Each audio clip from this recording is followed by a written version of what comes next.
সিলেবাসের মধ্যে রেখেছি। তাহলে শব্দ, উপসর্গ এবং স্বরস সন্ধি, মূলত সন্ধি এবং এই সিলেবাসে ছিল স্বরস সন্ধি অংশটা ছিল, এছাড়াও বিপরীত শব্দ। এই টপিকগুলো নিয়েই হচ্ছে 25টি প্রশ্ন হয়েছে। এখন আমি একটা একটা করে এই টপিকের আলোকে প্রশ্নগুলো উল্লেখ করছি। আমি প্রথমে একটা প্রশ্ন যখন লিখব, আপনারা সেই প্রশ্নটির উত্তর কোনটি হতে পারে সেটি দেওয়ার চেষ্টা করবেন। এক নম্বর প্রশ্ন হচ্ছে, তৎসম তৎসম কোন শ্রেণীর শব্দ? তৎসম কোন শ্রেণীর শব্দ? তৎসম কোন শ্রেণীর শব্দ? মানে মূলত এই তৎসম শব্দটি কোন শ্রেণীর শব্দ, এটাই হচ্ছে প্রশ্নটির মধ্যে আলোচনার বিষয়। এবং সেখানে আমরা একটা অপশন রেখেছি তৎসম, আরো রেখেছি তদ্ভব, তদ্ভব, পারিভাষিক শব্দ, পারিভাষিক শব্দ, এবং আরেকটা অপশন হচ্ছে বিদেশি শব্দ। আপনারা কমেন্ট করে জানানোর চেষ্টা করবেন যে তৎসম এই শব্দটি আসলে কোন শ্রেণীর শব্দ, তৎসম শব্দটি কোন শ্রেণীর শব্দ, তৎসম শব্দটি কোন শ্রেণীর শব্দ। আমি গ্রুপেও দেখছি যে অনেকেই কমেন্ট অলরেডি করে ফেলেছেন। অনেকেই সালাম জানিয়েছেন, সবাইকে আসলে একসঙ্গে ওয়ালাইকুম সালাম বলছি। হ্যাঁ, যারা যারা উত্তর দিয়েছেন তাদের মধ্যে এক শ্রেণী বলছেন এটা হচ্ছে একটা তৎসম বা সংস্কৃত শব্দ, আর এক শ্রেণী বলছেন এটি একটি পারিভাষিক শব্দ। তাহলে এখন আমাদেরকে একটু পরিষ্কার করতে হয়। প্রথমত আপনাদেরকে বলে রাখি, বাংলায় যে শব্দ ভান্ডার আছে, এই বাংলার শব্দ ভান্ডার, শব্দ বাংলায় নতুন যে শব্দ ভান্ডারটি আছে সেটা সম্পর্কে আগে একটু কয়েকটি তথ্য দিয়ে রাখি। এই শব্দ হচ্ছে বাক্যের একক, অর্থাৎ শব্দ দিয়ে আসলে একটা বাক্য তৈরি করা হয়। আমরা জানি যে ভাষার মূল উপাদান হচ্ছে ধ্বনি। তো ধ্বনি হচ্ছে অদৃশ্য, অদৃশ্য ধ্বনিকে দৃশ্যমান করে রাখার জন্য যেসব সংকেত বা চিহ্ন বা সাংকেতিক চিহ্ন বা প্রতীক আমরা ব্যবহার করি সেগুলোকে আমরা বলছি বর্ণ। আর বর্ণ দিয়েই শব্দ তৈরি করা হয়। এখন কয়েকটি বর্ণ একসঙ্গে দিলেই কিন্তু একটা শব্দ তৈরি হবে না, কতগুলো বর্ণকে এমন ভাবে সুশৃঙ্খল ভাবে সাজাতে হবে যেন তারা একটি অর্থ সৃষ্টি করতে পারে। তাহলে বর্ণগুলোকে সাজানোর পরে তার একটা অর্থ সৃষ্টি করবার ক্ষমতা থাকতে হবে, এবং সেই শব্দ দিয়ে তার পরিবর্তিতে বাক্য তৈরি করা হয়, এবং বাক্য দিয়ে বা বাক্যের পরে বাক্য সাজিয়ে একজন বক্তা তার মনের ভাবকে পরিপূর্ণরূপে অপরের কাছে তুলে ধরেন। এই জন্য বাক্যকে আমরা বলছি ভাষার উপকরণ। তো এই বাংলা ভাষায় যে শব্দ ভান্ডার আছে সেখানে প্রায় কম বেশি 1,25,000-এর মতো শব্দ আছে। এই বক্তব্যটি অধিকাংশই বলছেন, কিন্তু কেউ কেউ 2 লক্ষের অধিক শব্দ বাংলা শব্দ ভান্ডারে রয়েছে বলে দাবি করছেন। তবে বেশিরভাগের কাছে এই 1,25,000 কথাটি প্রচলিত বিধায় এবং একটা নন ক্যাডার পরীক্ষায় এই তথ্যটি এসেছিল যে বাংলা শব্দ ভান্ডারে কতগুলো শব্দ আছে, 1,25,000 বা 1.25 লক্ষ শব্দ সেখানে অপশনে ছিল, এবং এটাই সঠিক উত্তর। তো এই 1,25,000-এর মতো শব্দকে আমরা 3টা দৃষ্টিকোণ থেকে ভাগ করতে পারি।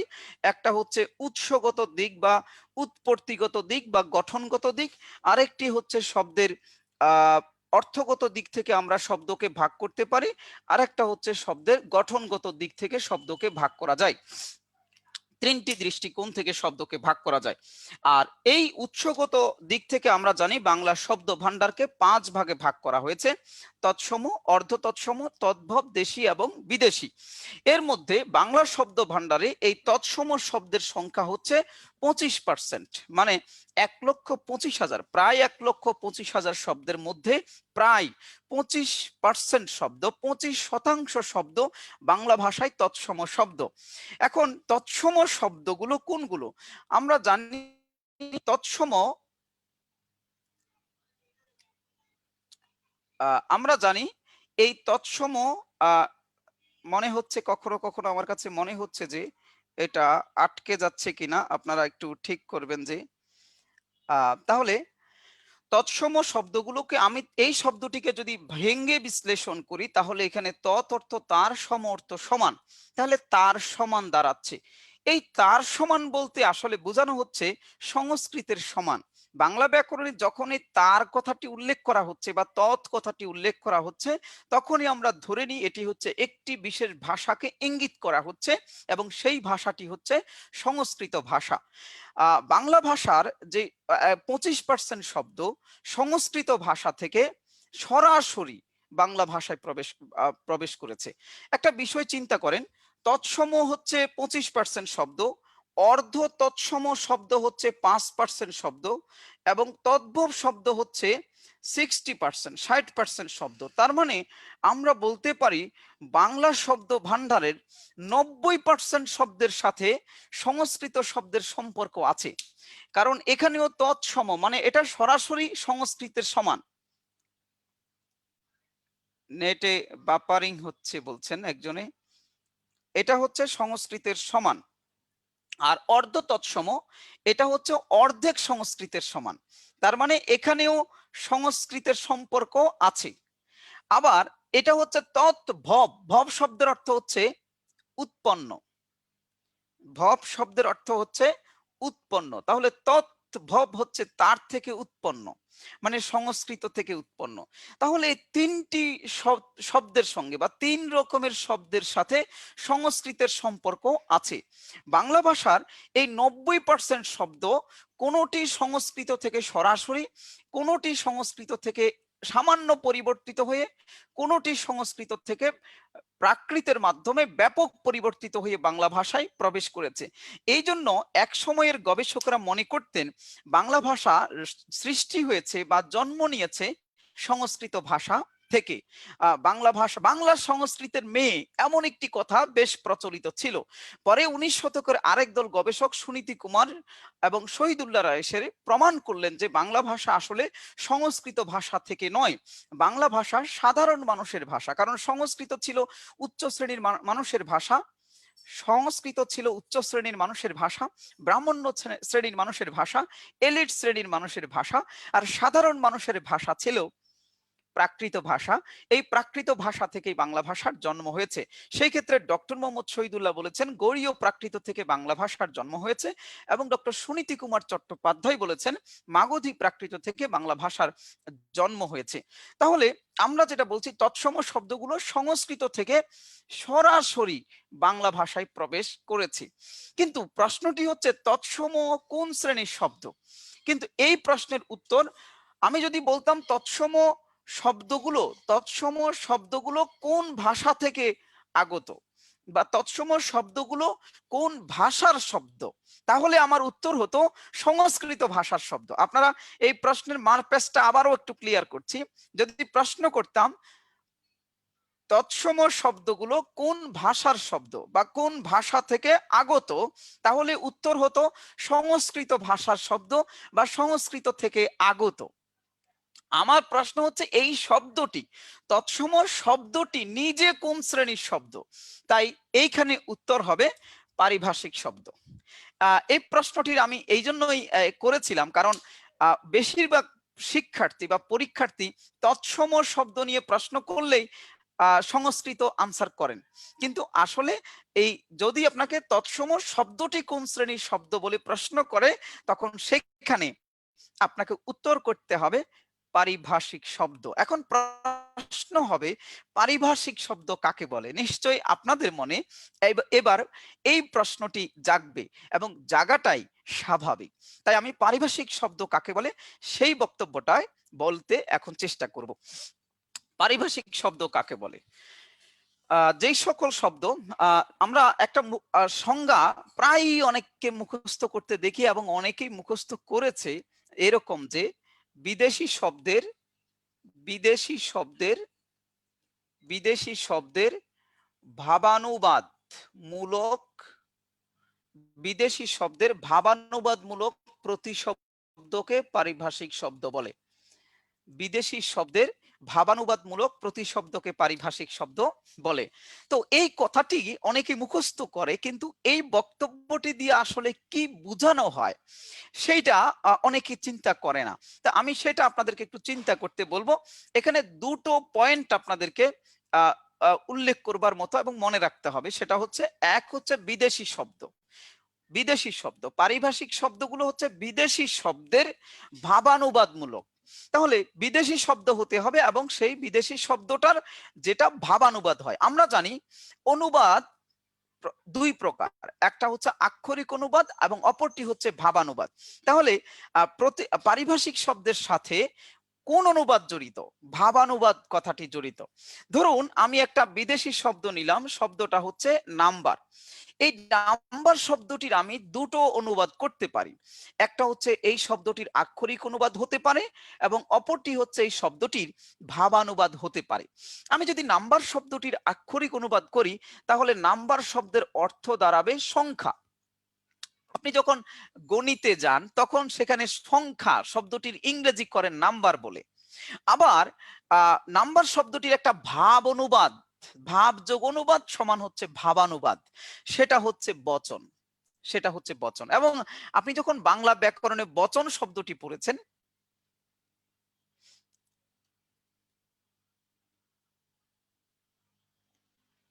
আপনি যখন বাংলা ব্যাকরণে বচন শব্দটি পড়েছেন তখন সেখানে বচনের ইংরেজি করেছেন নাম্বার। তাহলে দুটো শব্দের অর্থই নাম্বার। এই বচন শব্দটি এসেছে কই থেকে? একটা বিদেশি শব্দ থেকে। সংখ্যা শব্দটিকে আনা হয়েছে একটা বিদেশি শব্দের অনুবাদ করে। এখন এটা হচ্ছে আক্ষরিক অনুবাদ, এটা হচ্ছে ভাবানুবাদ। তাহলে এখানে আমরা বলছি একটা বিদেশি শব্দের ভাবানুবাদ। কোনটা বিদেশি শব্দের ভাবানুবাদ? এইখানে সেটা হচ্ছে বচন। তাই বচন শব্দটিকে আমরা বলবো পারিভাষিক শব্দ। এই রকম বিদেশি শব্দের ভাবানুবাদকে বাংলা ভাষায় যে নতুন শব্দ তৈরি করা হয়েছে ভাবানুবাদকে নিয়ে, সেই শব্দগুলোকে আমরা বলছি পারিভাষিক শব্দ। এবং আপনারা জানেন বিসিএস পরীক্ষায় একটা টপিক আছে পারিভাষিক শব্দ নামে, এবং প্রতি বছর এই পারিভাষিক শব্দ থেকে কমপক্ষে 1 নম্বরের প্রশ্ন হয়ে থাকে। আমি যদি আরো দু একটি প্রশ্নের ব্যাখ্যা দিই আপনাদেরকে, তাহলে যেমন একটা শব্দ আছে যে অক্সিজেন। হ্যাঁ, অক্সিজেন। এখন অক্সিজেন শব্দটা হচ্ছে একটা বিদেশি শব্দ। আমাদের পণ্ডিতেরা চিন্তা করলেন আমরা যেভাবে বিদেশি শব্দ ব্যবহার করছি এই সংখ্যাটা যদি খুব বেশি হয় তবে এটা বাংলা শব্দ ভান্ডারের উপর এটা বাংলা শব্দ ভান্ডারের উপর একটা প্রভাব পড়বে। একটা চিন্তা করেন তো, আমার ধরেন 1,25,000 শব্দ আছে এবং এই 1,25,000 শব্দের বেশিরভাগ শব্দ যদি বিদেশি শব্দ থেকে আসে, বিদেশি শব্দ থেকে আসে, তাহলে কি হবে? আমার বাংলা ভাষার যে সম্মান সেটা কিছুটা হলেও ক্ষুণ্ণ হবে, সম্মান হানি হবে। তাই আমরা চেষ্টা করছি যে বিদেশি ভাষার উপর যে নির্ভরশীলতা সেটা কমিয়ে আনার জন্য। এবং এই কমিয়ে আনার লক্ষ্যে আমাদের ভাষাবিদেরা, পণ্ডিতেরা কি করছেন? বিদেশি ভাষাগুলোর যেখানে বাংলা নাই, বাংলা শব্দ নাই, সেখানে তারা বিদেশি ভাষাগুলোকে অপারেশন করে একটা বাংলা শব্দ তৈরি করছেন। যেমন অক্সিজেন শব্দটির কোনো বাংলা এক সময় ছিল না। তখন আমাদের পণ্ডিতেরা চিন্তা করলেন না অক্সিজেন শব্দটিকে আমরা অক্সিজেন বলবো না, বা অক্সিজেন বলবো এটা সমস্যা না, কিন্তু এটার একটা বাংলা থাকা দরকার। তখন তারা এটার একটা বাংলা শব্দ তৈরি করলেন। অক্সি মানে হচ্ছে অ্যাসিড, অ্যাসিড মানে অম্ল, জেন মানে হচ্ছে বহনকারী, মানে যেখান দিয়ে যায়।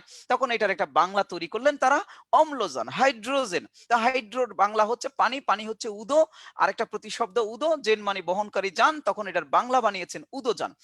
আমরা জানি বা আমি এখন বলছি যে আমরা সাধারণত অম্লজান, উদোযান শব্দগুলো ব্যবহার করি না। আমরা বলি না যে ধরেন এখন করোনার সময় অক্সিজেনের বেশ সংকট তৈরি হয়েছিল একবার, প্রথম দিকে করোনার যখন প্রবল ছোবল ছিল তখন এই অক্সিজেনের বেশ চাহিদা তৈরি হয়েছিল। এখন যদি আপনি কিন্তু বলেন নাই যে আমার অম্লজান দরকার, অম্লজান দরকার, এবং কোনো মিডিয়ায় কোনো বক্তব্য কেউ কিন্তু অম্লজান শব্দটি ব্যবহার করেনি। আমি লক্ষ্য করেছি সবাই কিন্তু অক্সিজেন শব্দটি ব্যবহার করছে। করুক, বিদেশি শব্দ অক্সিজেন শব্দটা ব্যবহার করুক, তারপরেও আমাদের এই মাথায় এই চিন্তা আছে যে আমার বাংলা ভাষায়, বাংলা অভিধানে এইটার একটা বাংলা আছে। কিন্তু যদি বাংলাটা না থাকতো তখন আমার নিজের কাছে একটা হীনমন্যতা তৈরি হতো। এইটা দূর হয়েছে অন্তত। আমার বাংলা ভাষার একটা শব্দ ভান্ডার আছে, এই অক্সিজেনের একটা শব্দ আছে বাংলায়, যার ফলে এটা আমার আত্মসম্মানের, এটা আমার আত্মতৃপ্তির, এটা আমার মর্যাদার। তো এইভাবে বিদেশি শব্দগুলোকে অপারেশন করে তার ভাবানুবাদ করে যে বাংলা শব্দটি তৈরি করা হয়েছে সেটাকেই বলা হচ্ছে পারিভাষিক শব্দ। আর তৎসম, তৎ অর্থ তার, সম অর্থ সমান। এখানে তৎসম বলতে আসলে সংস্কৃত ভাষাকে বোঝানো হচ্ছে, এটা সত্য। কিন্তু যদি প্রশ্ন করে তৎসম শব্দটি কোন শ্রেণীর শব্দ, তাহলে আমরা বলবো এই শব্দটি হচ্ছে একটি পারিভাষিক শব্দ। তা আমরা ১ নম্বর প্রশ্নটা এখানে শেষ করছি। এখন আমরা চলে যাচ্ছি ২ নম্বর প্রশ্নে। আমি আবারও প্রশ্নটা লিখব এবং আপনারা চেষ্টা করবেন ২ নম্বর প্রশ্নের উত্তরটা দেয়ার জন্য। আমরা চেষ্টা করব, ক্লাসটা ৯টা ৯:৩০ হয়ে যেতে পারে, বলা যায় না। ২ নম্বর প্রশ্ন, কোনটি তৎসম শব্দের উদাহরণ নয়? কোনটি তৎসম শব্দের উদাহরণ নয়? এই প্রশ্নটি, এখন এইটা তো আর আপনারা অপশন না দেখলে কোনোভাবে আগে থেকে উত্তর করবার কোনো সুযোগ নাই। তাই আপনাদেরকে আগে কোনটি তৎসম শব্দের উদাহরণ নয় সেটা জানতে হলে আমি উদাহরণগুলো আপনাদেরকে, অপশনগুলো আপনাদেরকে দেখতে হবে। চন্দ্র, সূর্য, তারপরে আমি দিয়েছিলাম নক্ষত্র, তারপরে একটা শব্দ হচ্ছে হারাম, হারাম। এখন আপনাদেরকে বলতে হবে কোনটি তৎসম শব্দ নয়, কোনটি কোনটি তৎসম শব্দের উদাহরণ নয়। দেখি আপনারা কমেন্ট করেন। হ্যাঁ, আমি আপনাদের কমেন্টও দেখছি। হারাম, হ্যাঁ, অনেকে এরই মধ্যে মাশাআল্লাহ কমেন্ট করে ফেলেছেন যে এই শব্দটি, হ্যাঁ, এখানে আনসার হচ্ছে হারাম। হারাম হচ্ছে একটি আরবি শব্দ, হারাম হচ্ছে একটি আরবি শব্দ। হারামের সাথে আমি হালালও বলতে পারি। এই হারাম, হালাল এগুলো হচ্ছে আরবি শব্দ। আমরা এখানে আসলে খুব বেশি, এর চেয়ে বেশি বিস্তারিত পড়ানো সম্ভব না। যদি পড়াইতে যাই তাহলে এক শব্দ নিয়ে আমরা ২-৩টা ক্লাস পরিচালনা করছি। হ্যাঁ, তো যার কারণে আমাদেরকে শুধু ওই প্রশ্নের মধ্যে, এখন আরবি শব্দ, অনেক আরবি শব্দ আছে, ওই আলোচনায় আমার পক্ষে এখানে যাওয়া সম্ভব নয়। দুঃখিত, আপনারা আমাকে মাফ করবেন। আর এগুলো হচ্ছে তৎসম শব্দ। তাহলে তৎসম শব্দ কোনগুলো, এটা চেনার জন্য আপনারা কয়টা, ২টা ৩টা আমি আপনাদেরকে পয়েন্ট বলে রাখি, যে এই ২টা ৩টা পয়েন্ট আপনারা মনে রাখবেন যে কোন ধরনের শব্দ। বাংলা ভাষা আমরা বলছি প্রায় 25% শব্দ তৎসম শব্দ, কিন্তু আপনার পক্ষে কি 25% শব্দ মুখস্থ করা সম্ভব? ১,২৫,০০০ শব্দের 25% শব্দ মানে প্রায় কম বেশি ৩০,০০০-এর মতো শব্দ। এটা কি আপনার পক্ষে মুখস্থ করা সম্ভব? পরীক্ষায় যখন আসে নিচের কোনটি তৎসম শব্দ, এই ১ নম্বর কমন ফেলার জন্য ৩০,০০০ শব্দের উৎস জানা এটা আমাদের পক্ষে সম্ভব নয়। তবে পরীক্ষায় কিছু নির্দিষ্ট শব্দ আসে, সেগুলো আপনাকে জানতে হবে এবং এই শব্দগুলোর কতগুলো বলছিলাম যে ক্লু আপনাকে জানতে হবে। একটা তৎসম শব্দ চেনার উপায়, এটার একটা লক্ষণ বলছি যে কোন শব্দে যদি যুক্ত ব্যঞ্জন থাকে, কোন শব্দে যদি যুক্ত ব্যঞ্জন থাকে, ওই যুক্ত ব্যঞ্জন যুক্ত শব্দগুলোর 95%, 95% শব্দ সাধারণত তৎসম শব্দ হয়ে থাকে। সবগুলো শব্দ হবে তা বলছি না, তবে কমপক্ষে 95% শব্দ তৎসম শব্দ হয়ে থাকে। যেমন যুক্ত ব্যঞ্জন লেখার সময়ও আমাদেরকে কতগুলো যুক্ত ব্যঞ্জনের সাহায্য নেয়া লেগেছে, তাই ব্যঞ্জন শব্দটি নিজেই একটা তৎসম শব্দ। এখন যুক্ত ব্যঞ্জন যুক্ত, যেমন সূর্য, এই শব্দটির মধ্যে যুক্ত ব্যঞ্জন আছে, শব্দটির মধ্যে যুক্ত ব্যঞ্জন আছে। এই রেফটা এখানে জয়ের সঙ্গে যুক্ত আছে। এরকম রেফ দিয়ে কতগুলো শব্দ আছে, সূর্য, কর্ম, ধর্ম, বর্ম, চর্ম, চর্ম, এইরকম রেফ দিয়ে অনেকগুলো শব্দ আছে। যেই শব্দগুলো আসলে তৎসম শব্দ, যুক্ত ব্যঞ্জন যুক্ত শব্দ। আবার অনেক সময় ফলা যুক্ত থাকতে পারে, যেমন নম্র, তারপরে আপনাকে যদি বলি ভদ্র, হ্যাঁ, অগ্রহায়ণ বা অগ্র, হ্যাঁ, অগ্রর সাথে যুক্ত করি অগ্রহায়ণ। হ্যাঁ, এই শব্দগুলো যুক্ত ব্যঞ্জন যুক্ত শব্দগুলোর বেশিরভাগই তৎসম শব্দ হয়ে থাকে। অথবা এইরকম করি আমি আরো যদি কতগুলো শব্দ যুক্ত করি, অঞ্চল, অঞ্চল, অগ্রহায়ণ, অঞ্চল, এরকম শত শত শব্দ আছে যেগুলো, তবে যুক্ত ব্যঞ্জন দেখলেই আবার আপনি তৎসম এটা মনে করবেন না। ওই যে 5%-এর একটা জায়গা কিন্তু রেখে দিয়েছি। ধরুন কম্পিউটার শব্দ, এখন কম্পিউটার শব্দটি লিখতে গেলে আমাদের যুক্ত ব্যঞ্জনের হয়তো সহায়তা লাগে, কম্পিউটার, এখানে যুক্ত ব্যঞ্জন আছে। এখন আপনি তাই বলে যদি কম্পিউটার শব্দটিকেও তৎসম শব্দ বলে মনে করেন তাহলে তো হবে না। কারণ আপনাকে জানতে হবে, চোখ কান খোলা রেখে জানতে হবে যে এই কম্পিউটার শব্দটি আসলে একটা বিদেশি শব্দ, বা ইঞ্জিনিয়ার শব্দটি। এখন ইঞ্জিনিয়ার শব্দটি লিখতে গেলে একটা যুক্ত ব্যঞ্জনের সহায়তা নিতে হয়। তাই বলে আপনি ভাববেন না যে ইঞ্জিনিয়ার শব্দটিও তৎসম শব্দ। তাই আমি ওই 5% এর ঝামেলা রেখে দিয়েছি। কিছু বিদেশি শব্দ আছে যেগুলো বাংলায় লেখার সময় যুক্ত ব্যঞ্জনের হয়তো সহায়তা লাগে, কিন্তু সেগুলো যত কিছুরই সাহায্য লাগুক না কেন, ওগুলো বিদেশি শব্দই, ওগুলো বিদেশি শব্দই। এটা হচ্ছে একটা কথা। এরকম অনেক উদাহরণ আছে, আমি আর বেশি দিতে পারছি না। ২ নম্বরে হচ্ছে কতগুলো বর্ণর বিষয় খেয়াল করবেন। মূর্ধন্য ণ, মূর্ধন্য ষ, বিসর্গ, অনুস্বার এবং ঋ। এই ৫ টা বিশেষত বর্ণ যদি কোনো শব্দে ব্যবহার করা হয় তাহলে বুঝবেন যে ওই শব্দটি তৎসম হওয়ার সম্ভাবিলিটি আছে। ওই শব্দটি তৎসম শব্দ হওয়ার সম্ভাবিলিটি আছে। এখন আপনারা জানেন নত্যবিধান এবং সত্যবিধান। নত্যবিধান মানে মূর্ধন্য ণ ব্যবহারের নিয়ম, এবং সত্যবিধান মানে মূর্ধন্য ষ ব্যবহারের নিয়ম। এবং আশা করি আপনারা জানেন যে নত্যবিধান এবং সত্যবিধান শুধু শুধু তৎসম বা সংস্কৃত শব্দের ক্ষেত্রে প্রযোজ্য। তার মানে কোন শব্দে মূর্ধন্য ণ এবং মূর্ধন্য ষ থাকলেই বুঝতে হবে এটি অবশ্যই তৎসম শব্দ, অবশ্যই তৎসম শব্দ। অতএব মূর্ধন্য ণ দিয়ে অনেক উদাহরণ আছে, এবং একটা কবিতা আপনারা স্বভাবতই মূর্ধন্য ণ এর পড়েছেন যে চাণক্য মাণিক্যগণ, বাণিজ্য লবণ মন, বেনুবিনা কঙ্কন কণিকা, কল্যাণ শোণিত মণি স্থানগুণ পুণ্যবেণী পনু অনুবিপণী গণিকা, আপন লাবণ্যবাণী নিপুণ বনিতা পানি গণকুণ ভানপন শান। তো এইরকম যে মূর্ধন্য ণ দিয়ে যত শব্দ আছে সবগুলোই যদি কোনো অপশনে থাকে তাহলে আপনি আনসার করবেন এইটা হচ্ছে তৎসম শব্দ। মূর্ধন্য ষ দিয়ে থাকতে পারে, যেমন ভাষা, ভাষণ, আষাঢ়, পৌষ, হ্যাঁ, উষা, এরকম শব্দগুলো, মানুষ, হ্যাঁ, এটাও হচ্ছে শব্দ, তৎসম শব্দ। ঋ দিয়ে থাকতে পারে, যেমন তৃণ, তৃণা, গৃহ, গৃহিণী, গৃহ, গৃহিণী, ঘৃণা, এইরকম যে ঋকার বা ঋ দিয়ে যে শব্দগুলো লেখা হয়।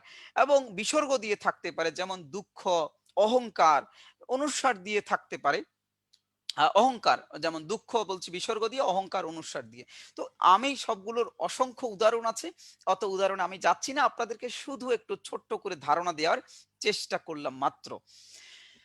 আমরা এই প্রশ্নটির আলোচনাও এখানে শেষ করছি। তবে একটা কথা বলে রাখি, আরো কিছু শব্দ আছে পরীক্ষায় যেখানে যুক্ত ব্যঞ্জন কিংবা আমি যে ৫টা বর্ণের কথা বলেছি এই কোনোটিই নাই, তারপরেও এগুলো তৎসম শব্দ। এরকম কতগুলো শব্দ আছে, সেই শব্দগুলো একটু মনে রাখবার জন্য এই লাইনটা মনে রাখবেন। কবি ধনসাগর, কবি ধনসাগর, ভবন রাজার মেয়ে, ভবন রাজার মেয়ে নদীকে, কবি ধনসাগর, ভবন রাজার মেয়ে নদীকে, নীল জলবায়ু, নীল জলবায়ু, নীল জলবায়ুর ফল ও দধির, দধির ছবি দেখালে, ছবি দেখালে। কবি ধনসাগর, একজন কবি, নাম হচ্ছে তার ধনসাগর, তিনি কি করেছেন, ভবন রাজার মেয়ে নদীকে, তাহলে নদী হচ্ছে একটা মেয়ের নাম, যে মেয়েটা হচ্ছে ভবন রাজার মেয়ে, এই নদীকে নীল জলবায়ুর, নীল জলবায়ুর, এটা একটা অন্যরকম জলবায়ু। হ্যাঁ, এখানে ডাহা ডাহা মিথ্যা কথা স্থান পেতে পারে, আসলে বক্তব্যটি মনে রাখার জন্য আমরা এই লাইনটা শুধু ব্যবহার করছি। ফল ও দধির ছবি দেখিয়েছে, নীল জলবায়ুর ফল ও দধির ছবি দেখিয়েছে। এই ছবি কাকে দেখিয়েছে, নদীকে দেখিয়েছে। নদীকে, সে হচ্ছে ভবন রাজার মেয়ে, কে দেখিয়েছে, কবি ধনসাগর দেখিয়েছে। আর এই দেখার পর মেয়েটার অবস্থা কি হয়েছে, দেখালে মেয়েটি, মেয়েটি জনক জননী, জনক জননী ও মাতা পিতা ছাড়া, মাতা পিতা ছাড়া বিবাহ করে, বিবাহ করে নৌকায় নবজীবন শুরু করলো, নৌকায় নবজীবন শুরু করলো, নৌকায় নবজীবন শুরু করলো। তো আপনারা মনে রাখবেন, কাহিনীটা মনে রাখার চেষ্টা করবেন যে একজন কবি, নাম হচ্ছে তার ধনসাগর, তো তিনি কি করেছেন, একটা মেয়েকে, মেয়েটার নাম হচ্ছে নদী, আর নদী হচ্ছে কে, সে হচ্ছে ভবন রাজার মেয়ে, একটা রাজা, নাম হচ্ছে তার ভবন, ভবন রাজার মেয়ে নদীকে নীল জলবায়ুর, নীল জলবায়ুর দুটো জিনিসের ছবি দেখানো হয়েছে, নীল জলবায়ুর দুটো জিনিসের ছবি দেখানো হয়েছে, একটা হচ্ছে ফল আর একটা হচ্ছে দধি। এই ফল ও দধির ছবি দেখালে মেয়েটি একেবারে পাগল হয়ে গেছে, এত পাগল হয়েছে মেয়েটি এত পাগল হয়েছে যে সে একেবারে কি করেছে, জনক জননী মাতা পিতা ছাড়াই বিবাহ করতে চলে গেল এবং বিবাহ করে নৌকায় নবজীবন শুরু করলো। যেহেতু মাতা পিতা ছাড়া বিবাহ করেছে তখন তো আর ঘরে থাকার তার সুযোগ নাই, তখন সে নৌকায় গিয়ে নবজীবন শুরু করেছে। তো এইখানে একটা শব্দ হচ্ছে কবি, আরেকটা ধন, আরেকটা সাগর, আরেকটা হচ্ছে ভবন, আরেকটা হচ্ছে রাজা, আরেকটা হচ্ছে নদী, নীল, জল, বায়ু, ফল, দধি, ছবি, জনক জননী মাতা পিতা, বিবাহ, নৌকা, নবজীবন। এই যে শব্দগুলো, এখানে কিন্তু কোনো যুক্ত ব্যঞ্জন নাই এবং কোনো ওই যে আমরা মূর্ধন্য ণ বলেছি, মূর্ধন্য ষ বলেছি, অনুস্বার, বিসর্গ, ঋকার, এরকম কোনো যে লক্ষণগুলো বলেছি তার কোনো লক্ষণ নেই। তারপরেও পরীক্ষায় অনেকবার এসেছে ভবন কোন শ্রেণীর শব্দ, তাইলে আমরা বলবো ভবন একটি তৎসম শব্দ। যদি প্রশ্ন হয় যে নদী কোন শ্রেণীর শব্দ, তাহলে আমরা বলবো তৎসম শব্দ। পরীক্ষায় অনেকবার এসেছে যে দধি কোন শ্রেণীর শব্দ, তাহলে আমরা বলবো এটা একটা তৎসম শব্দ।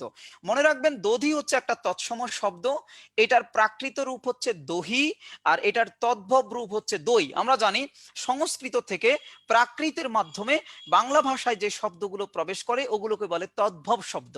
তাহলে দধি সংস্কৃত শব্দ, তার তদ্ভব রূপ হচ্ছে দই। যদি বলে দই কোন শ্রেণীর শব্দ, তাহলে বলবেন তদ্ভব শব্দ, আর যদি বলে দধি কোন শ্রেণীর শব্দ, তাহলে বলবেন সংস্কৃত শব্দ। আমরা এখানেও আর বেশি সময় ব্যয় করতে পারছি না, মাত্র দুটো প্রশ্নের আলোচনা শেষ করেছি, তার মানে বুঝতেই পারছেন আমাদেরকে আরো দ্রুত গতিতে যেতে হবে, এটা বুঝতেই পারছেন। তা আমরা পরের প্রশ্ন চলে যাচ্ছি, সংস্কৃত শব্দ কোনটি তা নির্দেশ করুন। সংস্কৃত শব্দ কোনটি, শব্দ কোনটি তা নির্দেশ করুন। আগের প্রশ্নটার মতোই এখন এটাও সংস্কৃত শব্দ থেকে আরেকটা প্রশ্ন এসেছে। এখন এই প্রশ্নটার এখানে বলা হয়েছে দধি একটা অপশন আছে, মুড়ি একটা অপশন আছে, মুড়ি, তারপরে অপশন আছে আম, আম এবং আরেকটা শব্দ হচ্ছে কলম। তাহলে আপনাদেরকে এখন আবার আগের মতোই বলতে হবে চারটি শব্দের মধ্যে কোনটি সংস্কৃত শব্দ। নিশ্চয়ই এতক্ষণের আলোচনায় আপনারা আসলে বুঝে গেছেন যে কোনটি তৎসম শব্দ, সেখানে এই দধির শব্দটি আছে। আমি এই অপশনগুলোর কোনোটিতে যুক্ত ব্যঞ্জন যুক্ত কোনো শব্দ দিইনি। মুড়ি, এটা সম্পর্কে জেনে রাখুন, এটা হচ্ছে একটা দেশি শব্দ। আম শব্দটির আসলে একটা সংস্কৃত রূপ আছে, সংস্কৃত রূপ হচ্ছে আম্র। এই আম্র শব্দটিকে আমরা বাংলায় পরে পরিবর্তন করে আম বলছি। সংস্কৃত শব্দের সামান্য পরিবর্তনের মধ্য দিয়ে যেই শব্দ বাংলায় আসে সেটা হচ্ছে অর্ধ তৎসম শব্দ। আর কলম শব্দটি এটা হচ্ছে একটা আরবি শব্দ। তার মানে বুঝতেই পারছেন এখানে সংস্কৃত শব্দ কোনটি হবে, দধি হবে। তাহলে আমরা এই প্রশ্নটির আলোচনাও শেষ করলাম। আমাদের 4 নম্বর প্রশ্ন, নিচের কোনটি অর্ধ তৎসম শব্দ, নিচের কোনটি অর্ধ তৎসম শব্দ, কোনটি অর্ধ তৎসম শব্দ, এইটা আমাদেরকে প্রশ্ন করা হয়েছে এবং এইখানে অর্ধ তৎসম শব্দের একটা অপশন দেওয়া হয়েছে কুৎসিত, আরেকটা অপশন আছে ভবন, ভবন, তারপরে একটা অপশন আছে পাত্র এবং পাত্র, আর ঘতে একটা অপশন আছে গৃহিণী। আপনারা বলতে হবে এই 4 নম্বর প্রশ্নটির উত্তর কি হবে। 4 নম্বর প্রশ্নটির উত্তর কি হবে, আমি একটু ঘুরে আসি।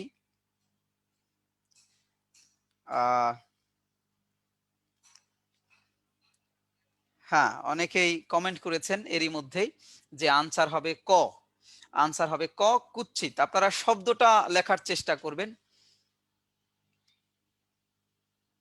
বাজার ফার্সি শব্দ, হ্যাঁ বাজার ফার্সি শব্দ, আমরা তো বাজার বলি না কোথাও, এখানে কলম শব্দটি ছিল, বাজার শব্দটি তো ছিল না।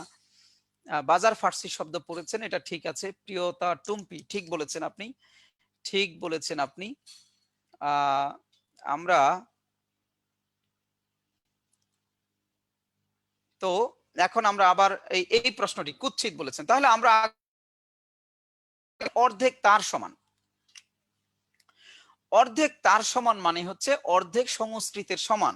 যেই সব শব্দগুলো সংস্কৃত থেকে যেই সব শব্দগুলো সংস্কৃত থেকে যেই সব শব্দগুলো সংস্কৃত থেকে সামান্য পরিবর্তিত হয়ে বাংলা ভাষায় প্রবেশ করেছে। বোধ হচ্ছে একটু বাপারিং হচ্ছে মনে হচ্ছে, আমি একটু সময় নিচ্ছি।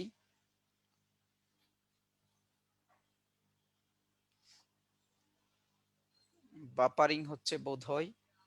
আপনারা কি শুনতে পাচ্ছেন ঠিকঠাক মতো?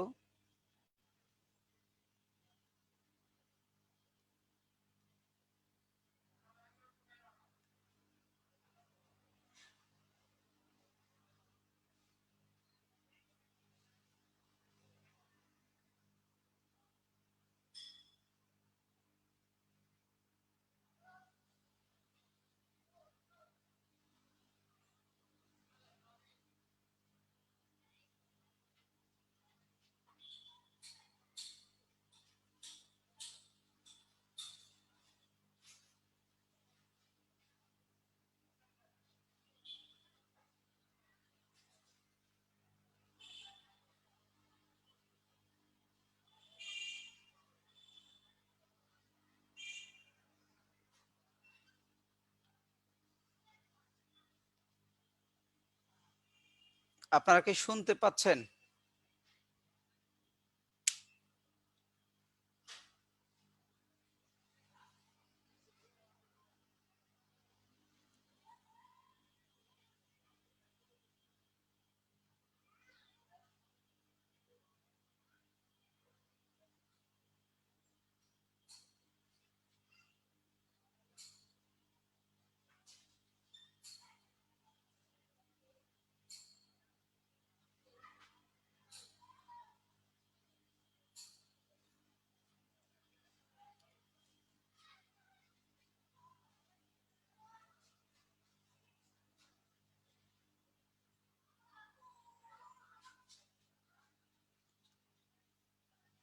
শুনতে পাচ্ছেন কিনা আপনারা একটু কমেন্ট করে জানাবেন।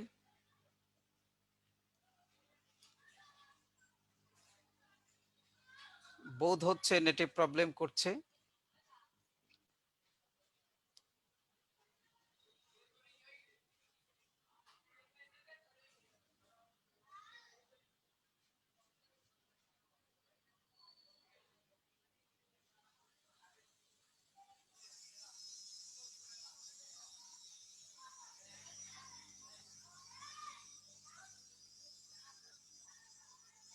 আপনারা শুনতে পাচ্ছেন কিনা ঠিকঠাক মতো একটু কমেন্ট করে জানান।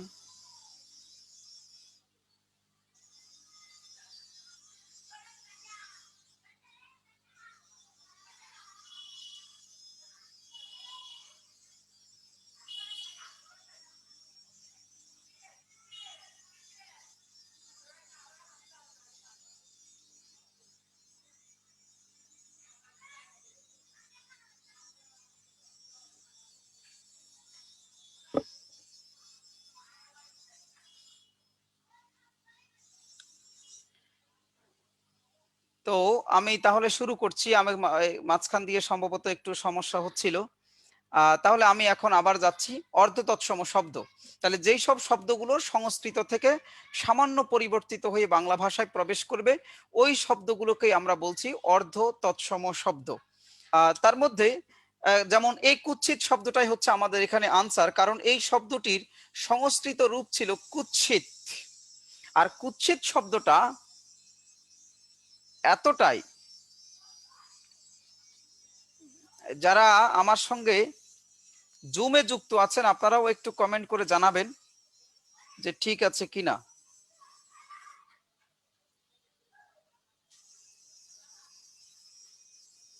শোনা যাচ্ছে, অবশ্য ফেসবুক থেকে সবাই বলছে শোনা যাচ্ছে। তো আমরা বলছিলাম কুৎসিত এই শব্দটা যখন একটু পরিবর্তিত হচ্ছে, একটু পরিবর্তিত হয়ে এটা রূপ ধারণ করেছে কুৎসিত, তখন এটাই হচ্ছে অর্ধ তৎসম শব্দের রূপ। যেমন আমি যদি একটা শব্দ বলি গৃহিণী, তাহলে গৃহিণী শব্দটি পরিবর্তিত হচ্ছে। গৃহিণী শব্দটি পরিবর্তিত হয়ে আমরা অনেক উচ্চারণ করছি, অনেকেই গিন্নি শব্দটি ব্যবহার করছি। গিন্নি শব্দটি ব্যবহার করছি। তাহলে এই গিন্নি শব্দটি হচ্ছে অর্ধ তৎসম শব্দ, আর গৃহিণী শব্দটি হচ্ছে তার সংস্কৃত রূপ বা সংস্কৃত শব্দ হচ্ছে গৃহিণী শব্দটি। আমি আরো যদি এরকম শব্দ বলি, ধরেন একটা শব্দ হচ্ছে ঘৃণা। এই ঘৃণা শব্দটিকে অনেকে পুরোপুরি একেবারে হুবহু সুন্দর করে সংস্কৃত বা তৎসম ভাষায় যে ঘৃণা শব্দটি আছে সেইভাবে উচ্চারণ করতে পারছেন না। তখন এই ঘৃণা শব্দটিকে একটু বিকৃত বা পরিবর্তিত করে অনেকে উচ্চারণ করছেন যে আমার ঘেন্না লাগছে, তোমাকে দেখে আমার ঘেন্না লাগছে। এই যে ঘেন্না শব্দটি, এটাই হচ্ছে অর্ধ তৎসম শব্দ। এইরকম আরো শব্দ আছে, যেমন গ্রাম শব্দটিকে অনেকে একটু পরিবর্তন করে বলছেন গ্রাম। যখন এই যুক্ত ব্যঞ্জন যুক্ত শব্দগুলো থাকে, যুক্ত ব্যঞ্জন, এই যুক্ত ব্যঞ্জন যুক্ত শব্দগুলো আমরা প্রায়শই একটু পরিবর্তন করে উচ্চারণ করি। যেমন আরো যদি আমি কতগুলো শব্দ বলি, যত্ন, এই যত্ন শব্দটিকে অনেকে একটু পরিবর্তন করে উচ্চারণের সহজীকরণের জন্য বলছেন যতন। প্রাণ শব্দটিকে অনেকে একটু পরিবর্তন করে উচ্চারণ